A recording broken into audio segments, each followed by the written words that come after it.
বাড়িতে এই কারণেই আজকে তোমাদের কাকিমা বললো যে আজকে সুমি উজ্জ্বলের বিবাহবার্ষিকী, তুমি চলে যাও। সুমি উজ্জ্বল কিন্তু আমাকে জানায়নি, তা কাকিমা ছোট্ট একটা গিফট পাঠিয়েছে, সেটা আমি কাকিমার হয়ে আমি ওদের হাতে তুলে দিচ্ছি। আমি গিফট নেব না, আমরা নেবই না তোমার থেকে। আমি কেন নিতাম? আমি কাকিমা আসেনি জানি না। আমি জানি না ওটা, কাকিমা আমাকে পাঠিয়েছে তাই আমি এসেছি।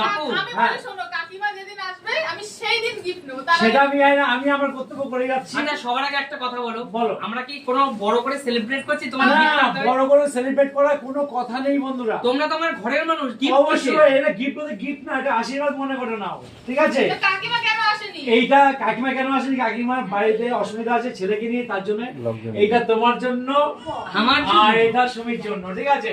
দুজনের জন্য আলাদা কি? দুজনের জন্য আলাদা আলাদা। থ্যাংক ইউ কাকু, তুমি ভালোবেসে এই গিফট দিয়েছো, আমি অনেক অনেক অনেক খুশি। কাকিমা দিয়েছে, আমি দেইনি, কাকিমা দিয়েছে। কিন্তু কাকিমার হয়ে আমি বহন করে নিয়ে এসে সুমির জন্য হাতে দিয়েছি। দেখাই তোমাদের যেহেতু দিয়েছে কাকু। বাহ, খুব সুন্দর হয়েছে, খুবই সুন্দর হয়েছে, খুবই সুন্দর হয়েছে দর্শক বন্ধুরা।